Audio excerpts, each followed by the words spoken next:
Well, race number 7 on the program is the $500,000 Go for 2 and 5 Karrakatta Plate at Group 2 level for the 2-year-olds. A very good lineup. 2 replays. We're going to go back and have a look at the Perth Stakes. This was the win of Rio Sand. Also out of the race we get Big Josh, the Pupster and Bombora, but all honours with Rio Sand, who settled outside the speed. He was travelling strongly, approaching the swing for home, and he proved too classy for Big Josh in the run to the line. Cruise up to No Name City. Now he goes to work, and Rio Sand accelerates away. Big Josh giving chase down the outside, is pulling ground quickly off Rio Sand. Rio Sand's in front, though. He's got enough. Hard to fault the record of Rio Sand. Matt, 100% 2 from 2, and has been dominant on both occasions. I'm going to go out on a limb here. The blinkers go on barrier 14. I think the horse might struggle at the 1200. I don't think you're going out on a limb. I think the last 50 metres of that race, to have a debutant like Big Josh doing everything wrong and taking off that much ground off you, to me is a worry. Yep.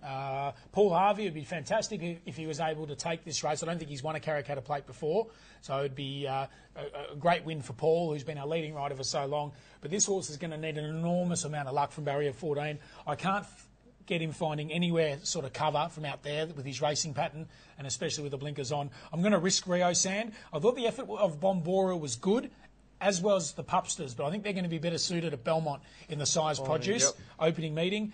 Big Josh, what an eye-catching performance. We spotted this horse at the trials, Matt.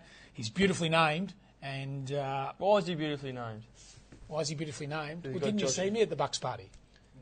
You were Big Josh, I must say. So Perth Stakes, it was a stellar effort there behind Rio Sand. I think he's the horse you want to follow out of the race. The form's since been enhanced. That Painted's come out. It did a lot wrong in that race and finished second last week to Ortessa. Now, that Ortessa race, it's rated green. And you know when green comes up on my ratings. I thought it was orange. Green and orange. Right. You want to follow them. So, okay. All right. We're going to follow out of the race. Big Josh. All right, here we go. Let's go and have a look at Miss Condition. She's had 2 runs since joining the stables of Jim Taylor for 2 very impressive wins. She's drawn barrier 16 though. This was her last start effort in the Jim Crack. She defeated Absolute Pleasure. Also look for Motion Pictures, who worked on very nicely under the riding of Troy Turner. Bella Contessa, Absolute Pleasure is the leader from Miss Condition, Motion Pictures and Bella Contessa, but Miss Condition reaches the lead from Absolute Pleasure, and Miss Condition wins again and takes out the Jim Crack. Matt, fillies have won the last 2 Karrakatta Plates, and I think it can go that way once again. I just believe that the fillies this year have a stronger form line. Yep. There's more depth to the form line, in my opinion. The likes of Absolute Pleasure, Miss Condition, Motion Pictures, even Magnificent Pair was impressive at Bunbury, and Celebration Girl has not missed a beat. I think the Jim Crack form's the form to follow. I thought Miss Condition's win was dominant, beautifully ridden by Jim Taylor, but she's just continued to rate at all her runs this time in. Apart from having no luck and probably having enough towards the end of January, she hasn't missed a beat. And for barrier 16, I think she'll find cover. They'll string out, and there's going to be no stronger horse at the end than Miss Condition. Absolute Pleasure has got the draw to win this race. She deserved a good draw. She had drawn terribly in the Magic Moons and the Jim Crack, and she's finally drawn a barrier in a big race, so I think she's going to be awfully hard to beat. She was able to take care of Miss Condition on Perth Cup Day. Remembering Miss Condition had no luck, 3 wide, no cover. I don't think there's much between them, and the barrier probably swings you towards Absolute Pleasure. Her effort to jump, work outside the lead in the Jim Crack last start and still be there at the finish was tremendous. Sean O'Donnell, barrier 3, is going to get a beautiful run, and she's a lovely scopy filly, perfect type of filly to go into a big 2-year-old race, and I think they're the best of the locals. Absolute Pleasure, Miss Condition. Motion Pictures had the setback, the respiratory infection after its defeat as a short price favourite in the Supremacy. I thought her effort in the Jim Crack was much better. She hit the line well. However, from barrier 2, she's got no tactical speed. She's going to be back inside runners and need a lot of luck. But I'm happy to say that Absolute Pleasure and Miss Condition, in my opinion, are the leading chances of the locals here in the Karrakatta Plate on Saturday. All right, Joshy, we all know you're the Eastern States guru. Miss Gay Flyer, they just want to keep talking this horse up. She's had 3 starts for 2 wins. Her only defeat come at the peril of Crystal Lily, who went on to win the Golden Slipper. Tell us about Miss Gay Flyer. She's very good. Okay. Keep it short and sweet. She was able to win her first start at Bendigo, jumped on the bunny, led, ran time, was dominant.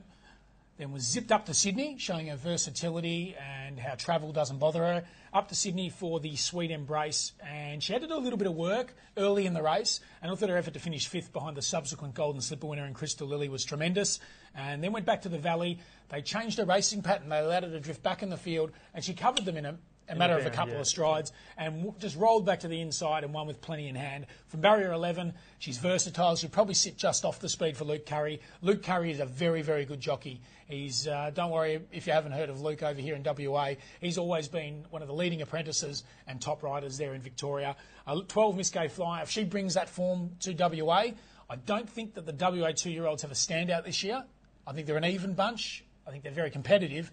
But I think this filly's a standout, and I think she's the horse to beat on Saturday, Miss Gay Flyer. Is that who you're going? I'm going to go with 12. All right. Well, and I think the best of the locals, as I said, Absolute Pleasure and Miss Condition. Well, I'm going to go a local, and I'm going to go a gelding. I'm going to go Big Josh.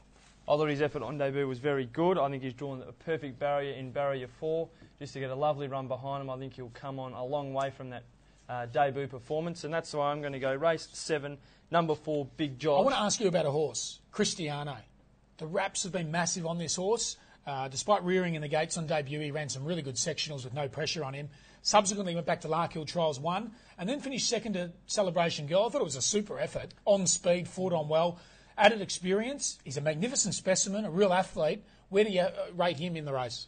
Well, I think he's got to be regarded a chance because, as you said, he's got an abundance of ability. I just think for a 2-year-old, and I know Fred Kersley is a very good trainer of He won horses. the race with Roman Time, the last male horse to win a Karrakatta in 2007. I just think for the fact that he reared up on debut, he went back to the trials, had a solid trial, and then the other day he broke through the front of the barriers. I just think mentally the horse, I think he's going to be better next prep. Well, he's a 3-year-old looking at him. I'm prepared to risk him on Saturday. I think he's had a few things not go his way, and I think he'll be, I'm prepared to risk him. He's got the shell, hasn't he, though? He's got the very physique. good build, yeah. Like I'm going for Big Josh, though, Josh. He reminds me of Buddy Franklin in his first year of football, Cristiano. Yeah. I think he's a gifted galloper, and I think he could be a horse that gets in there for the quartet punters. In my opinion, he's the best of the colts. All right. Well, I'm going for Big Josh to show improvement.